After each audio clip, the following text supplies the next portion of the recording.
Chers amis, j'espère que ça joue aujourd'hui. J'ai le plaisir de vous retrouver en direct de Saint-Imier. Vous voyez juste derrière moi la manufacture des montres Longines. Je suis très heureux d'être là pour une grande mission en particulier, celle de vous emmener dans les petits coins du musée, chercher des pièces vraiment exceptionnelles que Longines ne sort jamais de ses coffres ou de ses stocks. Et juste après, on va aller voir un atelier de restauration très particulier qui est celui de Longines avec des personnes exceptionnelles qui restaurent avec goût, artisanat et respect des savoir-faire, des pièces du monde entier. Bon, vous connaissez mon appétit pour les pièces de collection, les pièces anciennes. Aujourd'hui, on se plonge dedans à fond. Juste derrière moi, comme je vous le disais, le lieu-dit des Prés allongés ou S Longines, qui a été pris par Ernest Francillon, le neveu d'Auguste Agassi, créateur, en tout cas l'origine de la marque Longines. Voilà, c'est juste derrière moi et on vous y emmène tout de suite. C'est maintenant, c'est parti, ça joue.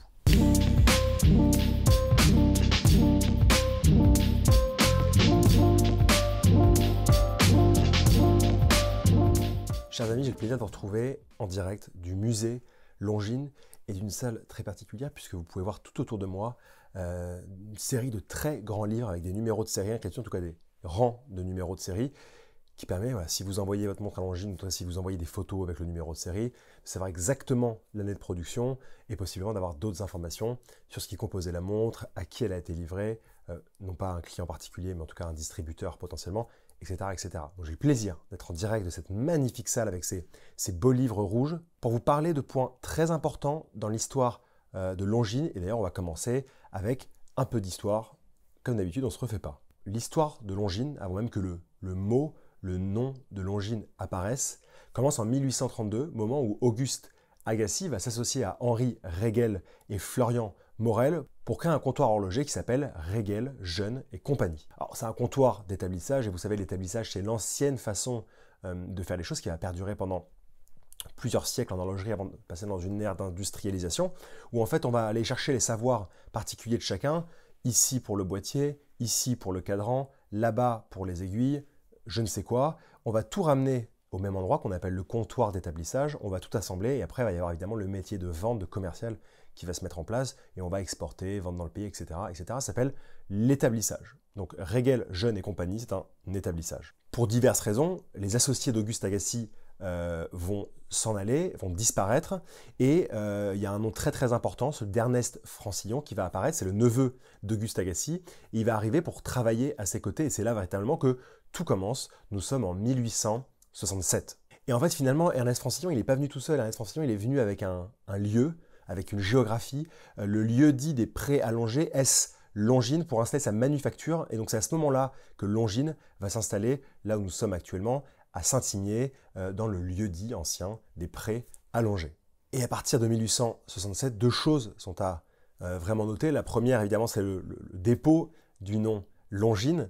Et deuxièmement, c'est la présentation du premier calibre de manufacture, donc véritablement manufacturé ici chez Longines, dans le lieu-dit des Prés allongés, qui est le calibre 20A. Et voilà, on peut parler de manufacture, les différentes pièces sont réalisées ici. Et vous allez voir, ça va donner un peu le goût et l'histoire de la suite des montres Longines qui vont vite arriver, vous allez voir, dans une ère d'industrialisation. Parce qu'il y a un autre nom qui importe beaucoup, en plus d'Auguste Agassi et d'Ernest Francillon, c'est celui de Jacques David. Jacques David, c'est un proche des deux personnages qui s'inspire aussi du travail de ces deux derniers en termes de voyage, en matière de voyage, et notamment aux États-Unis pour y découvrir une industrialisation horlogère qui, déjà en 1870 finalement, a lieu chez Elgin, chez Waltham par exemple. On a vraiment les Américains qui ont pris un peu d'avance et qui commencent déjà à industrialiser l'horlogerie avec une façon de travailler bien particulière, cadencée, avec des pièces de rechange. Bref, on entre véritablement dans l'ère de l'industrialisation avec Jacques David qui va mettre finalement ses bons savoir-faire au service de Longines avec l'aide évidemment d'Auguste Agassi et d'Ernest Francillon. Et du coup, à la fin du 19e siècle, on pourra vraiment dire que Longines est devenue une marque de montres manufacturière à produire ses mouvements en interne avec ce soupçon d'industrialisation qui se développe à vitesse grand V. L'histoire de Longines, par la suite, je vais vous la conter avec un peu les pièces formidables qui ont fleuri dans son héritage tout au long du XXe siècle et même déjà à partir de la fin du XIXe siècle. Un petit mot plus récent déjà sur Longines pour vous dire qu'à la fin du XXe siècle, Longines fera partie, comme beaucoup de marques, d'une formation horlogère qui s'appelle l'ASUAG, la Société Générale pour l'Horlogerie Suisse, une grande société où les marques vont venir garder leur indépendance, mais fusionner entre guillemets pour avoir plus de force face aux crises. Et vous savez qu'en face, vous avez la SSIH, Société Suisse pour l'Industrie Horlogère, et qu'en 1983, avec le concours de M. Hayek senior, Nicolas Hayek, vous allez avoir une fusion de l'ASUAG et de la SSIH pour former la Société de microélectronique et d'horlogerie, la SMH. Donc on est en 1983. Vous savez que la crise du quartz fait rage et qu'un peu pour sauver les marques, on va être obligé de les regrouper en groupes. Et ça donnera évidemment un peu plus tard la naissance au Swatch Group, avec Longines étant une marque des plus importantes au sein de ce groupe. Mais revenons à nos moutons. Maintenant, pour vous parler de l'histoire de Longines, on va s'appuyer sur des montres qu'on a eu la chance de sortir des coffres et des vitrines de ce très très beau musée Longines à Saint-Imier. Je vous disais qu'à la fin des années 1860, on avait le premier calibre de manufacture Longines qui n'est autre que le calibre 20A. Dans la même petite famille avec un 20 à l'intérieur, à la fin des années 1870, on va être témoin de la naissance du premier mouvement de chronographe Longines qui n'est autre que le calibre 20H. Si je vous parle de chronographe, c'est parce qu'on va entamer cette belle épopée de l'histoire de Longines avec l'histoire des chronographes. On va distinguer pour les chronographes deux types de produits. À la fois des chronographes haute fréquence qui vont être très importants parce que vous savez, Longines va avoir un lien extrêmement présent avec le chronométrage sportif, en particulier pour le cyclisme, même l'automobile, les compétitions du genre étant très importantes pour la marque. Et vous savez, les premiers chronographes seront des chronographes monopoussoirs. Et vous savez, les chronographes monopoussoirs, ils ont ça de particulier que vous appuyez une première fois, ça lance le chronographe, vous appuyez une deuxième fois, ça arrête le chronographe, et vous appuyez une troisième fois, ça remet le chronographe à zéro. Alors, c'est très très bien comme calibre de chronographe, mais malheureusement, on ne peut pas arrêter et reprendre une mesure. On est obligé de passer par la remise à zéro, et ça, c'est un peu saoulant. C'est pour ça que dans les années 10, si on va voir la folie des beaux chronographes monopoussoirs que l'on connaît avec ces échelles de lecture un peu folles, tachymétriques en particulier en escargot, qui partent de l'extérieur du cadran pour arriver au centre du cadran ou simplement au centre du cadran, il va falloir attendre un petit peu plus longtemps avant d'avoir l'arrivée des chronographes à deux poussoirs. Et ça, pour vous dire, ça arrivera au début des années 1930. Il faut retenir évidemment la présentation du très célèbre calibre 1333Z en 1910, calibre qu'on va retrouver après dans la vidéo, parce que c'est un calibre qu'on a la chance d'examiner avec le chef d'atelier dans un très très joli boîtier en or. Et c'est ce même calibre 1333Z qui va être modifié au début des années 30 pour incorporer une fonction retour en vol. Très important à retenir chez Longines, le retour en vol, puisque finalement le chronographe est un outil au service des pilotes. Le retour en vol, ça permet simplement quand vous commencez une mesure, grâce au bouton poussoir du bas, en général qui est autour de 4 heures, vous pouvez, donc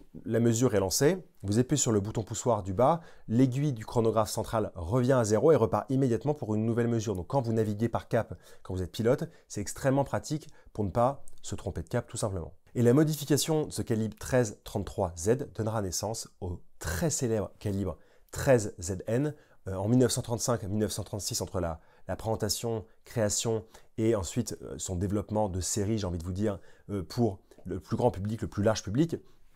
Et c'est vraiment ce calibre 13ZN qui sera fondateur dans l'histoire de Longines pour cette série de chronographes à retour en vol qui va justement équiper les pilotes du monde entier.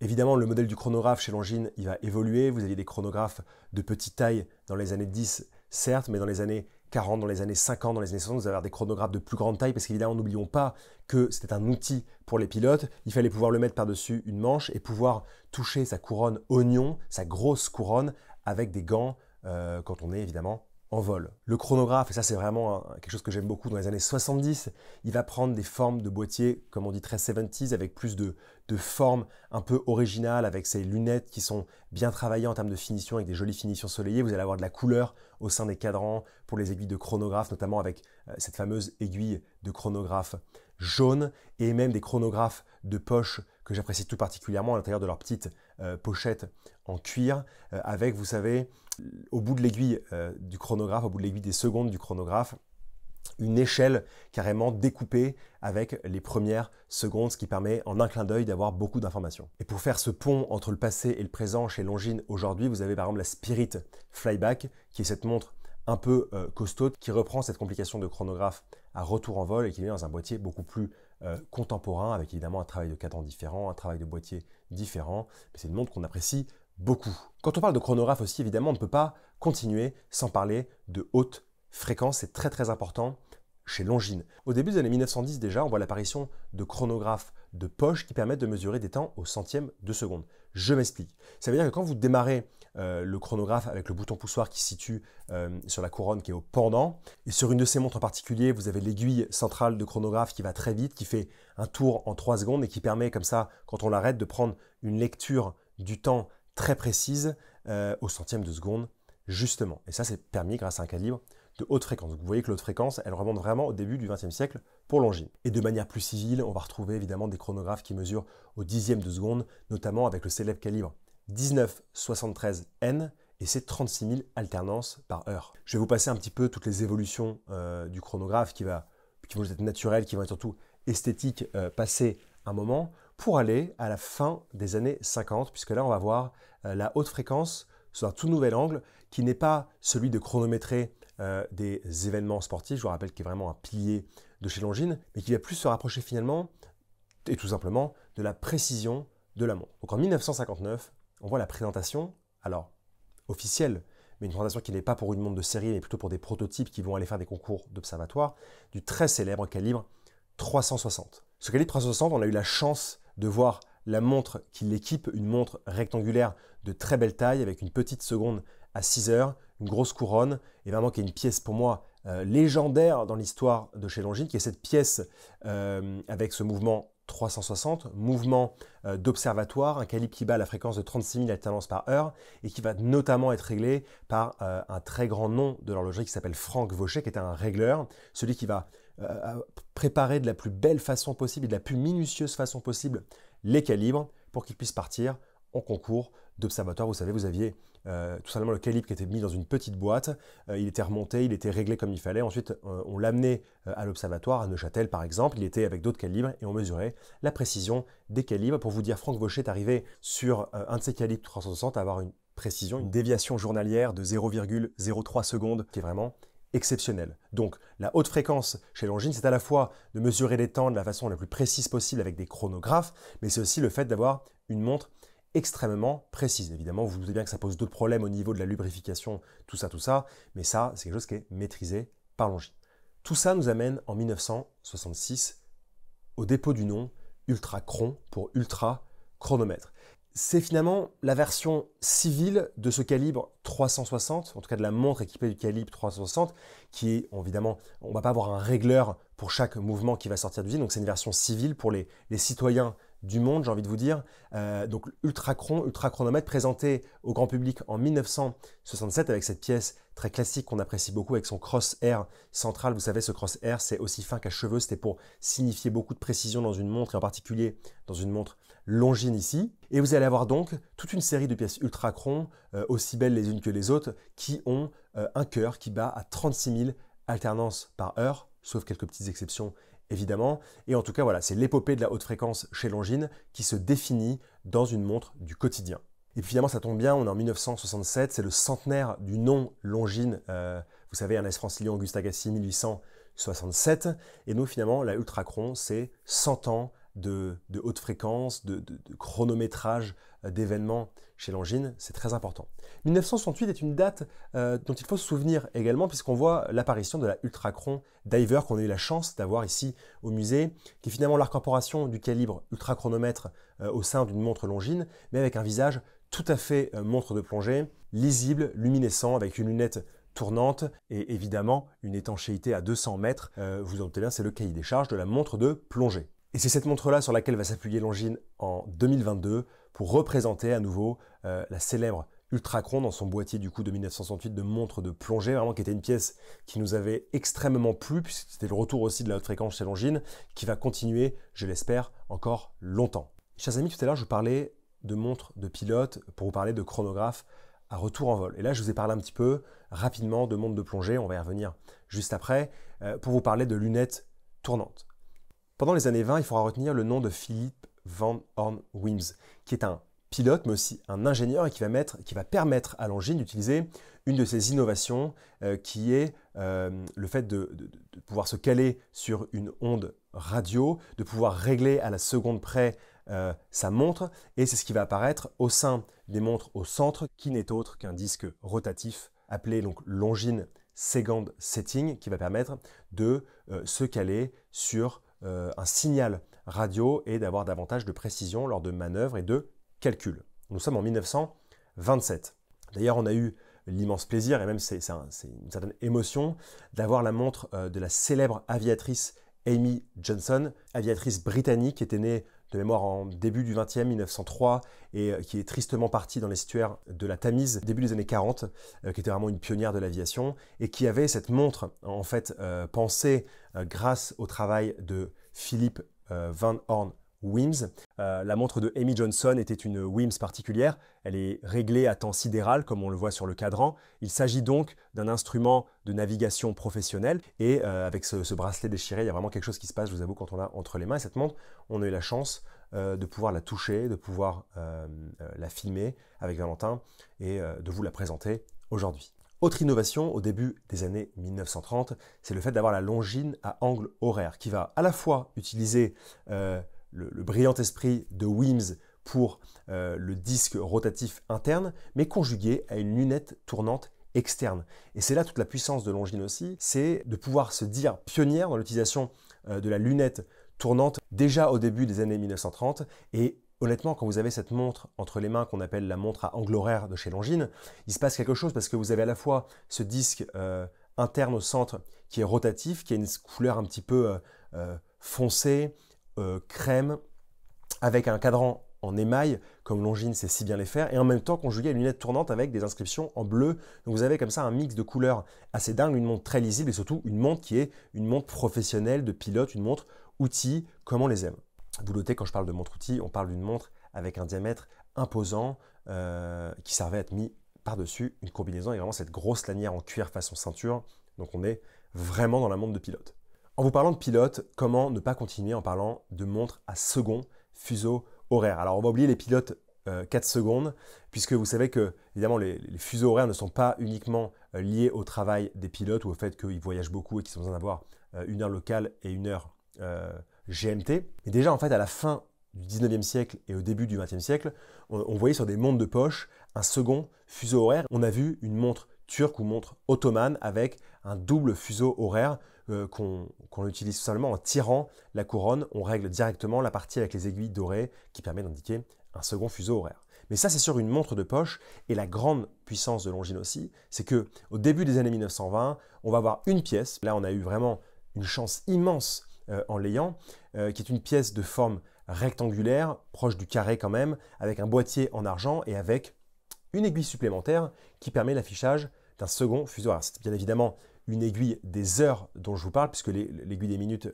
reste la même pour les 2 heures affichées.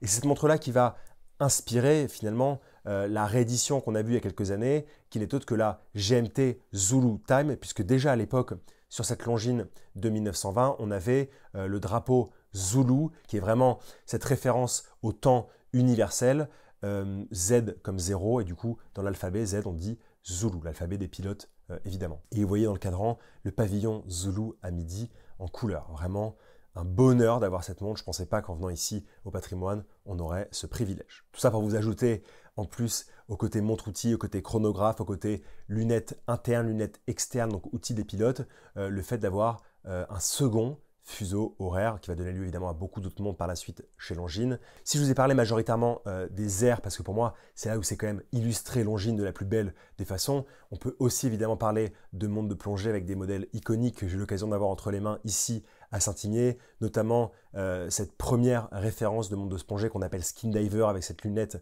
en résine. D'ailleurs c'est assez marrant parce que quand même à l'époque dans les publicités, cette montre-là était aussi appelée Nautilus. Comment ne pas parler de ces boîtiers super compresseurs avec ces doubles couronnes striées qui étaient un brevet d'Erwin Picret SA, EPSA, donc des boîtiers super compresseurs. Plus vous allez profond, plus il y a de la pression sur le boîtier et à l'intérieur qui crée de l'étanchéité. C'est vraiment ce brevet important EPSA qui va donner naissance à beaucoup de montres de plongée dans beaucoup de manufactures. Mais en tout cas, on retient cette grosse montre de plongée du début des années 60 chez Longines avec la référence 70-42, très lisible, lunettes tournantes internes. Donc toujours, on retrouve cette idée de lunettes tournantes internes chez Longines, mais ici appliquée à la plongée avec une pièce magnifique. Alors évidemment, par la suite, ça va donner naissance à la Longines Legend Diver, très récemment évidemment dans les années 2000, qui est vraiment une montre aujourd'hui dont on ne peut pas se passer. Je trouve très bien réalisée, très simple d'utilisation, très intuitive. Et voilà, c'est encore une fois l'application du passé de chez Longines dans une montre très contemporaine. Alors vous savez que j'aime les montres chronographes, j'aime les montres haute fréquence, j'aime les montres de plongée, mais j'ai une appétence toute particulière pour les montres qui brillent, pour les montres avec des métaux précieux, que ce soit de l'argent, de l'or, en particulier l'or jaune, et l'utilisation de pierres ornementales. Alors même si ça ne se dit plus vraiment, j'aime toujours ce terme, pour utiliser de l'onyx, pour utiliser du corail. Et on a eu la chance chez Longines de pouvoir sortir comme ça des vitrines quelques pièces que j'aime tout particulièrement, comme cette pièce carrée avec des incrustations d'onyx et de corail en or jaune, avec un bracelet intégré en or jaune. On a eu la chance d'avoir une toute petite pièce du début du 20e ou fin 19e qui n'est autre qu'un petit scarabée. Quand on appuie comme ça sur la couronne, ses ailes se déplient et nous dévoilent le corps du scarabée avec ses index chiffres romains. Et si vous regardez en dessous, vous avez les petites pattes du scarabée. Bref, c'est un très bel objet que vous pouviez mettre autour du cou. C'est un bijou tout simplement. Et quand vous appuyez sur cette couronne, vous avez les ailes qui s'activent et qui dévoilent ce très beau mouvement. Même la chaîne est travaillée avec l'incrustation de pierre sur certains de ces éléments. Chers amis, cet exposé n'était évidemment pas exhaustif, mais j'ai voulu vous montrer comme ça l'histoire de Longines grâce à certaines pièces vraiment exceptionnelles et importantes en direct du musée et des petites pièces qu'on a été chercher comme ça dans les coffres de Longines. Enfin, évidemment, je n'ai pas été dans les coffres de Longines, sinon j'aurais été évacué d'urgence, ça aurait été très compliqué. Mais en tout cas, pour vous dire qu'on essaie de vous présenter tout ça, tout le XXe siècle horloger de chez Longines grâce à des pièces exceptionnelles du musée. Ça, c'était la première partie. Maintenant, la seconde partie, c'est de vous parler évidemment de l'atelier de restauration. Il n'y a que très peu de manufactures qui peuvent se targuer d'avoir des ateliers de restauration qui permettent comme ça de récupérer des montres de clients du monde entier, de pouvoir effectuer des devis sur tout ce qu'il faut faire et surtout d'avoir un stock de pièces monumental. La première pièce qu'on a eu le plaisir de voir, c'est un chronographe de poche, chronographe avec ce poussoir qui se trouve au niveau du pendant, avec un joli cadran en émail, des échelles rouges pour l'échelle pulsométrique. Mais ce qui nous intéresse finalement, ce n'est pas ce beau chronographe de poche et son beau calibre 1973N, mais plutôt les aiguilles qui sont dessus. Premier poste qu'on a regardé, c'est une idée aussi certaine de la restauration, c'est le fait d'aller enlever l'aiguille des heures, l'aiguille des minutes, pour venir les restaurer. Alors que veut dire restaurer les aiguilles? Vous savez, les aiguilles, évidemment, elles sont en métal, les aiguilles, elles ont été bleuies il y a très longtemps, là, il y a plus de 100 ans, donc forcément, elles ont un peu vieilli. Le but, ça va être d'abord d'aller les polir, enlever la saleté, enlever l'ancienne finition bleuie. Ça se fait très simplement à l'aide d'un petit outil qui ressemble véritablement à ce qu'on peut trouver chez le dentiste, donc ça fait un petit peu peur. On met un peu de pâte à polir abrasive dessus avec une certaine densité et on va venir comme ça travailler les aiguilles pour enlever le côté bleui ancien, pour enlever la saleté, pour enlever évidemment certains défauts mineurs, certaines micro-rayures, parce que vous savez que la montre a été entretenue quand même en 100 ans plusieurs fois, que les aiguilles ont peut-être reçu des micro-rayures. Bref, on vient comme ça la mettre à nu, si je puis dire. Une fois qu'on a retiré ces aiguilles, qu'on les a mises sur un petit papier autocollant, petite technique sympathique, qu'on est venu les polir, enlever un peu cette ancienne couleur et ses éventuels défauts, on va venir les bleuir à nouveau. Et pour les bleuir à nouveau, on utilise cette technique de restauration magnifique, qui est la technique originale finalement, de bleuissage par flamme. Vous avez comme ça une petite lampe à huile, si je puis dire, qu'on va venir allumer. Vous avez une petite flamme qui s'en dégage. Vous allez prendre une petite pelle avec des copeaux de laiton qui va permettre de bien répartir la chaleur. Et vous allez poser comme ça votre aiguille des heures, votre aiguille des minutes, qui sont un peu nues, si je puis dire, donc couleur du métal classique. Et vous allez attendre patiemment que le tout soit chaud et vous allez passer par différents stades de couleur. L'aiguille va d'abord commencer par être un peu dorée, ensuite elle va un peu brunir et arrivé à un moment elle va commencer à bleuir. Et c'est là qu'il va falloir être très attentif parce que si on va plus loin que certaines couleurs en termes de bleuissement, ça va devenir un peu dégueulasse. Et si on est trop tôt, on ne va pas avoir le bleu, la profondeur du bleu souhaité. Donc l'horloger qui était avec nous, dès qu'il a vu qu'on en arrivait au bleu attendu, souhaité pour ses aiguilles, il a retiré avec sa bruxelle les aiguilles de ces copeaux de laiton pour les mettre de côté. Ensuite, bien évidemment, on va venir nettoyer ces aiguilles avec un produit particulier, avec ce petit coton-tige, on vient vraiment enlever les petites saletés et vraiment uniformiser la teinte de l'aiguille. Et ensuite, on va y appliquer un peu de finition avec une pierre à polir tout simplement si on veut par exemple que la base de l'aiguille soit un peu plus comme ça, si on veut que la pomme évidée soit un peu plus polie, on va venir comme ça très très légèrement apporter la finition à l'aiguille. Après, on n'a plus qu'à remettre les aiguilles sur ce magnifique cadran en lien évidemment avec le mouvement de chronographe pour qu'elles puissent vivre à nouveau si je puis dire. Et ça, on le fait avec toutes les aiguilles là. Pour notre exemple dans l'atelier de restauration Longines, on a uniquement pris l'aiguille des minutes et l'aiguille des heures qui sont des aiguilles à pomme évidée, bleuie qui repartent pour une toute nouvelle vie. L'autre chance que l'on a eue, c'est d'aller dans une salle très particulière, une salle de composants qui n'est que la partie visible de l'iceberg, si je puis dire, puisque c'est une salle où on trouve tous les composants mouvement. Il en reste beaucoup plus dans les stocks Longines, mais nous n'avons ni les cadrans, ni les boîtiers. Vous vous doutez aussi que c'est un petit peu touchy, il y a beaucoup de choses très fragiles, qui sont très coûteuses aussi, donc il faut mieux les cacher dans des coffres. Mais en tout cas, on a eu accès à cette pièce où il y a tous les composants mouvement. Pour aller y chercher deux petits composants, à la fois un marteau du chronographe et à la fois le ressort du marteau pour les changer. Vous savez, les marteaux au sein du mouvement de chronographe, c'est ce qui va permettre, par exemple, la remise à zéro ici au sein du mouvement et qui a une petite forme comme ça, arrondie. Donc on a eu la chance d'avoir un calibre monopoussoir 1333Z, vous savez, qui est l'archétype du mouvement de chronographe de montre bracelet chez Longines, qui va être ensuite modifié pour recevoir le flyback dans les années 30, puis donner naissance au calibre 13ZN. Et donc on est venu comme ça changer, enfin l'horloger bien évidemment, parce que moi je n'ai pas ces qualités-là, vous vous en doutez, changer le marteau et le ressort de marteau avec une pièce neuve de stock dans cette magnifique pièce chronographe monopoussoir avec un boîtier en or 18 carats de toute beauté. Tout ça pour vous dire que l'atelier de restauration avec ces deux exemples peut faire énormément de choses. Donc si vous possédez une montre Longines et que vous voulez refaire la montre dans les règles de l'art avec les savoir-faire originels, il faut l'envoyer pour un devis chez Longines ici à Saint-Imier. Et la seule chose que Longines ne fait pas, et c'est quand même déjà pas mal, c'est le travail de cadranier qui est un travail évidemment à part. Et il travaille avec un très très bon fournisseur qui va venir mettre les bons décalques, qui a les décalques d'origine Longines, etc. Mais ils ne le font pas en interne. Pour tout le reste, c'est fait ici par une équipe de 13 personnes passionnées et qui vraiment fonctionne comme en dehors du temps par rapport à tout le reste de la manufacture Longines qui est très industrielle, toujours très jolie mais très industrielle, très ancrée dans 2025. Vous avez vraiment ce petit atelier très silencieux que j'aime beaucoup avec des personnes de qualité et des pièces assez exceptionnelles. Chers amis, j'ai eu un plaisir immense et un privilège, il faut le dire, de pouvoir vous emmener au sein du musée Longines, voir des pièces du patrimoine qui sont vraiment fondatrices, exceptionnelles, pour comprendre aussi finalement ce qu'est Longines aujourd'hui. Et l'autre chance qu'on a eue, c'est d'aller voir cet atelier de restauration avec deux pièces particulières, le chronographe monopoussoir et le chronographe de poche, pour voir des travaux de restauration bien particuliers. Tout ça pour vous dire que vous voyez aujourd'hui Longines par le prisme de ce qu'elle vous présente en 2025, mais il faut toujours aller jeter un petit œil dans son passé, dans son histoire, dans ses tiroirs, dans ses coffres, dans ses stocks, puisque c'est là aussi qu'on voit la beauté d'une marque et ses fondations solides. En tout cas, moi j'ai passé un réel moment, j'étais comme un gamin quand on m'a sorti certaines pièces. J'espère que j'ai réussi à vous transmettre ça. On remercie bien évidemment Valentin pour ces images toujours aussi belles et on vous retrouve très prochainement pour une nouvelle vidéo. On vous aime, merci.